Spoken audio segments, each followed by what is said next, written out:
ಆತ್ಮೀಯ ಬಂಧುಗಳೇ, ಶ್ರೀಮದ್ ಭಗವದ್ಗೀತೆ ತತ್ವ ವಿವೇಚನೆ ಟೀಕಾ ಅಧ್ಯಾಯ 4 ಜ್ಞಾನಕರ್ಮ ಸನ್ಯಾಸ ಯೋಗ. ಇದರಿಂದ ನಾವು 31ನೇ ಶ್ಲೋಕವನ್ನು ತಿಳ್ಕೊಳ್ತಾ ಇದ್ವಿ.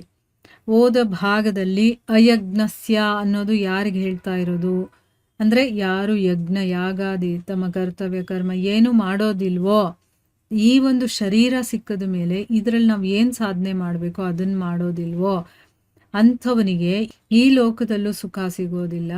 ಇನ್ನು ಪರಲೋಕದಲ್ಲಿ ಎಲ್ಲಿಂದ ಸುಖ ಸಿಗುತ್ತೆ ಆ ವಿಚಾರದ ಬಗ್ಗೆ ನಾವೆಲ್ಲ ತಿಳ್ಕೊಂಡ್ವಿ. ಯಾಕೆ, ಏನು, ಯಾಕೆ ಅವನನ್ನು ಯಜ್ಞಸ್ಯ ಅಂತ ಕರೆಯೋದು, ಮತ್ತು ಅವನಿಗೆ ಸುಖ ಯಾಕೆ ಸಿಗೋದಿಲ್ಲ ಪರಲೋಕದಲ್ಲೂ ಅಂತ ಅದ್ರ ಬಗ್ಗೆ ಎಲ್ಲ ವಿವರವಾಗಿ ತಿಳ್ಕೊಂಡಿದ್ದೀವಿ.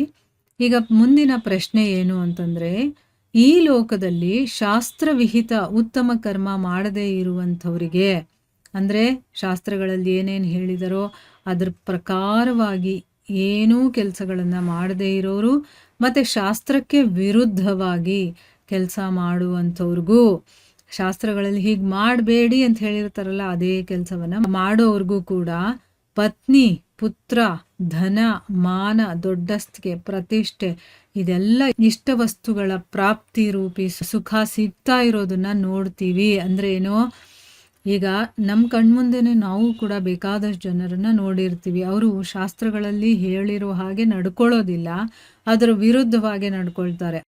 ಆದರೂ ಕೂಡ ಅವರಿಗೆ ಒಳ್ಳೆ ಹೆಂಡತಿ ಇರ್ತಾಳೆ, ಒಳ್ಳೆ ಮಕ್ಕಳಿರ್ತಾರೆ, ಆಮೇಲೆ ಹಣ, ಅಂತಸ್ತು, ದೊಡ್ಡಸ್ತಿಕೆ, ಅವರಿಗೆ ಹೆಸರುವಾಸಿ, ಪ್ರತಿಷ್ಠೆ, ಮಾನ ಎಲ್ಲ ಇರುತ್ತೆ. ತುಂಬ ಇಷ್ಟವಾಗಿರುವಂಥ ವಸ್ತುಗಳು ಎಲ್ಲವೂ ಕೂಡ ಅವರಿಗೆ ಸಿಕ್ಕಿ ಆ ರೀತಿ ಸುಖವಾಗಿರೋದನ್ನ ನಾವು ನೋಡಿರ್ತೀವಲ್ಲ. ಹಾಗಾದರೆ ಯಜ್ಞ ಮಾಡದೇ ಇರೋರಿಗೆ ಈ ಮನುಷ್ಯ ಲೋಕ ಸುಖದಾಯಕವಾಗೋದಿಲ್ಲ ಅಂತ ಹೇಳ್ತಾ ಇದ್ದಾರಲ್ಲ, ಇದಕ್ಕೆ ಅರ್ಥ ಏನು ಅಲ್ವಾ? ನಮಗೂ ಅನಿಸುತ್ತೆ ನೋಡಿ, ಅವನು ಎಷ್ಟು ಪಾಪದ ಕೆಲಸ ಮಾಡ್ತಾನೆ, ಆದರೂ ಅವನಿಗೆ ಏನಾದರೂ ಒಂದು ಚೂರಾದರೂ ಅವನಿಗೆ ನೋವಿದೆಯಾ ಅಥವಾ ಅವನಿಗೇನಾದರೂ ಕಡಿಮೆ ಆಗಿದೆಯಾ, ಎಲ್ಲ ಚೆನ್ನಾಗಿದೆ ಅವನಿಗೆ.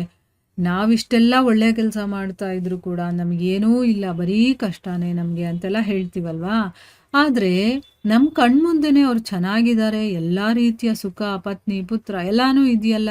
ಹಾಗಿದ್ಮೇಲೆ ಯಜ್ಞ ಮಾಡದೇ ಇರುವಂಥವ್ರಿಗೆ ಈ ಮನುಷ್ಯ ಲೋಕ ಸುಖದಾಯಕವಾಗುವುದಿಲ್ಲ ಅಂತ ಹೇಳ್ತಾ ಇದ್ದಾರಲ್ಲ, ಅದಕ್ಕೆ ಅರ್ಥ ಏನು ಅಂತ ಇಲ್ಲಿ ಪ್ರಶ್ನೆ ಮಾಡ್ತಾ ಇದ್ದಾರೆ. ಉತ್ತರ ಏನು ಅಂತಂದರೆ, ಮೇಲೆ ಹೇಳಿರುವಂಥ ಇಷ್ಟವಸ್ತುಗಳ ಪ್ರಾಪ್ತಿ ರೂಪ ಸುಖ ಸಿಗೋದು ಕೂಡ, ಈಗ ಅವನ ಹತ್ರ ಅಷ್ಟೆಲ್ಲ ಸುಖ ವಸ್ತುಗಳು, ಭೋಗ ವಸ್ತುಗಳು ಇದೆ ಅಂತಂದರೆ ಅದು ಕೂಡ ಪೂರ್ವಕೃತ ಅಂದರೆ ಏನು, ಹಿಂದೆ ಯಾವಾಗಲೂ ಶಾಸ್ತ್ರವಿಹಿತ ಅಂದರೆ ಶಾಸ್ತ್ರಗಳಲ್ಲಿ ಹೇಳಿರುವ ಪ್ರಕಾರ ಒಳ್ಳೆಯ ಕೆಲಸಗಳು, ಶುಭ ಕರ್ಮಗಳ ಫಲಾನೇ ಆಗಿದೆ, ಅದು ಪಾಪಕರ್ಮಗಳದ್ದಲ್ಲ. ಇವಾಗ ನಾವು ಏನು ಈ ವರ್ತಮಾನದಲ್ಲಿ ಸುಖವನ್ನು ಅನುಭವಿಸ್ತಾ ಇರ್ತೀವೋ, ಈ ಜನ್ಮದಲ್ಲಿ ಮಾಡಿರುವಂಥ ಪಾಪಕರ್ಮ ಅಥವಾ ಶುಭ ಕರ್ಮಗಳ ತ್ಯಾಗದ ಫಲ ಅಂತ ತಿಳ್ಕೊಬಾರ್ದು. ಅದು ಹಿಂದಿನ ಜನ್ಮದಲ್ಲಿ ನಾವು ಮಾಡಿರುವಂಥದ್ದನ್ನು ಈಗ ಅನುಭವಿಸ್ತಾ ಇರ್ತೀವಿ. ಈಗ ಅವನಿಗೆ ಅದೆಲ್ಲ ಒಳ್ಳೆಯದು ಸಿಕ್ಕಿದೆ, ಅವನು ಭೋಗಿಸ್ತಾ ಇದ್ದಾನೆ, ಸುಖವಾಗಿದ್ದಾನೆ ಅಂತಂದರೆ ಅವನು ಹಿಂದೆ ಮಾಡಿರುವಂಥ ಶಾಸ್ತ್ರವಿಹಿತ ಶುಭ ಕರ್ಮಗಳನ್ನು ಮಾಡಿರೋದ್ರಿಂದ ಅವನಿಗೆ ಅದೆಲ್ಲ ಸಿಕ್ಕಿದೆ, ಅದಕ್ಕೋಸ್ಕರ ಅವನು ಅದನ್ನು ಅನುಭವಿಸ್ತಾ ಇರ್ತಾನೆ. ಆದರೆ ಈಗ ಈ ವರ್ತಮಾನ ಜನ್ಮದಲ್ಲಿ ಮಾಡಿರುವಂಥ ಪಾಪಕರ್ಮಗಳ ಶುಭ ಕರ್ಮಗಳನ್ನು ಬಿಟ್ಟಿರುವಂಥದ್ದು ಅಥವಾ ಪಾಪಕರ್ಮಗಳನ್ನು ಬಿಟ್ಟಿರುವಂಥದ್ದು ಅಂತ ತಿಳ್ಕೊಬಾರ್ದು. ಇಷ್ಟಲ್ಲದೆ ಮೇಲೆ ಹೇಳಿರುವಂತಹ ಸುಖ ಇದೆಯಲ್ಲ, ಅದು ವಾಸ್ತವದಲ್ಲಿ ಸುಖನೇ ಅಲ್ಲ. ನಾವೇನು ತಿಳ್ಕೊಂಡಿದ್ದೀವೋ ಅದು ನಿಜವಾದ ಸುಖ ಅಲ್ಲ. ಏನು ಐಶ್ವರ್ಯ ಇದ್ಬಿಟ್ರೆ ಅದು ಸುಖ, ಅಥವಾ ಒಳ್ಳೆ ಗಂಡ ಹೆಂಡತಿ ಇದ್ಬಿಟ್ರೆ, ಒಳ್ಳೆ ಮಕ್ಕಳಿದ್ಬಿಟ್ರೆ, ನನಗೆ ಹೆಸರು, ಪ್ರತಿಷ್ಠೆ ಇದೆಲ್ಲ ಇದ್ಬಿಟ್ರೆ ಅದು ಸುಖ ಅಂತ ನಾವು ಅಂದ್ಕೊಂಡಿದ್ದೀವಿ. ಆದರೆ ವಾಸ್ತವದಲ್ಲಿ ಅದು ಸುಖನೇ ಅಲ್ಲ. ಅದಕ್ಕೋಸ್ಕರನೇ ಭಗವಂತ ಹೇಳಿರುವಂಥ ಅಭಿಪ್ರಾಯ ಏನಪ್ಪ ಅಂತಂದರೆ, ಮನುಷ್ಯರಿಗೆ ಯಾವುದು ಪರಮಾನಂದ ಸ್ವರೂಪಿ ಪರಮಾತ್ಮನ ಪ್ರಾಪ್ತಿಯ ದ್ವಾರವಾದಂಥ ಈ ಒಂದು ಮನುಷ್ಯ ಶರೀರದಲ್ಲೂ ಕೂಡ ಅವರ ಮೂರ್ಖತೆಯ ಕಾರಣ, ಅಂದರೆ ಈ ಶರೀರ ಸಿಕ್ಕಿದ್ರೂ ಕೂಡ ಅವರ ಮೂರ್ಖತೆಯ ಕಾರಣ ಸಾತ್ವಿಕ ಸುಖ ಅಥವಾ ನಿಜ ಸುಖ ಅನ್ನೋದು ಸಿಗೋದಿಲ್ಲ. ಅವ್ರು ಏನು ಅಂದ್ಕೊಂಡಿದ್ದಾರೋ ಅದು ಮಾಯೆ ಅಷ್ಟೇ. ಆದರೆ ಅದನ್ನೇ ಸುಖ ಅಂತ ತಿಳ್ಕೊಂಡು, ಅದನ್ನೇ ಸರ್ವಸ್ವ ಅಂತ ತಿಳ್ಕೊಂಡಿದ್ದಾರೆ. ಆದರೆ ನಿಜವಾದ ಸುಖವನ್ನು ಪಡೆಯೋದಕ್ಕೆ ಅಂತಲೇ ಈ ಮನುಷ್ಯನ ಒಂದು ಶರೀರವನ್ನು ಕೊಟ್ಟಿರ್ತಾನೆ. ಆದರೆ ನಮಗೆ ಮೂರ್ಖತೆ ಇರೋ ಕಾರಣದಿಂದ ಸಾತ್ವಿಕ ಸುಖ ಅಥವಾ ನಿಜವಾದ ಸುಖ ಅನ್ನೋದು ಏನಿದೆಯೋ ಅದು ಯಾವುದು ಅಂತ ಗೊತ್ತಾಗೋದಿಲ್ಲ, ನಮಗೆ ಸಿಗೋದೂ ಇಲ್ಲ.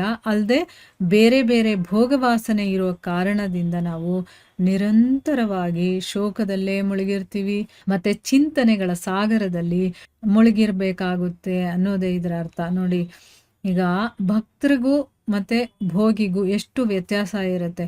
ಅವರೂ ಈ ಜಗತ್ತಲ್ಲಿ ವಾಸ ಮಾಡ್ತಿರ್ತಾರೆ, ಭೋಗಿಗಳು ಈ ಜಗತ್ತಲ್ಲಿ ವಾಸ ಮಾಡ್ತಾ ಇರ್ತಾರೆ. ಅವರು ಸುಖವಾಗಿರ್ತಾರೆ, ಆದರೆ ಇವರು ಸುಖ ಅನ್ನುವಂಥ ಮಾಯೆಗೆ ಒಳಗಾಗಿರ್ತಾರೆ ಅಷ್ಟೇ.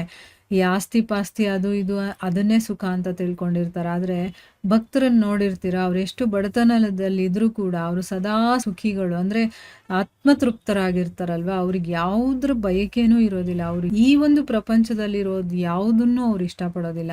ಅವ್ರಿಗೆ ಸದಾ ಭಗವಂತನ ಸ್ಮರಣೆಯಲ್ಲೇ ಮುಳುಗಿರ್ತಾರೆ, ಅದನ್ನೇ ಸರ್ವಸ್ವ ಅಂತ ತಿಳ್ಕೊಂಡಿರ್ತಾರೆ. ಅದಕ್ಕೆ ಅವರು ಯಾವುದ್ರ ಬಗ್ಗೆನೂ ಚಿಂತೆ ಇರೋದಿಲ್ಲ, ಯಾವುದ್ರ ಬಗ್ಗೆನೂ ಆಸಕ್ತಿ ಇರೋದಿಲ್ಲ, ಯಾವುದ್ರ ಶೋಕ ದುಃಖ ಏನೂ ಇರೋದಿಲ್ಲ ಅವ್ರಿಗೆ, ಎಲ್ಲ ಭೋಗವಾಸನೆಗಳ ಕಾರಣದಿಂದ. ಆದರೆ ಭೋಗಿ ಏನು ಮಾಡ್ತಾನೆ, ಭೋಗವಾಸನೆಯ ಕಾರಣದಿಂದ ಇದು ಬೇಕು, ಅದು ಬೇಕು, ಇಷ್ಟು ಬೇಕು, ಅಷ್ಟು ಬೇಕು, ಅವ್ರೇನು ಅನ್ಕೋತಾರೋ, ಇವ್ರೇನು ಅನ್ಕೋತಾರೋ, ಈ ರೀತಿ ಎಲ್ಲ ಯೋಚನೆ ಮಾಡೋದ್ರಿಂದ ನಿರಂತರ ಈ ಶೋಕ ಮತ್ತು ಚಿಂತನೆಗಳ ಸಾಗರದಲ್ಲೇ ಅವರು ಮುಳುಗಿರಬೇಕಾಗತ್ತೆ ಅನ್ನೋದು ಇದರ ಅರ್ಥ.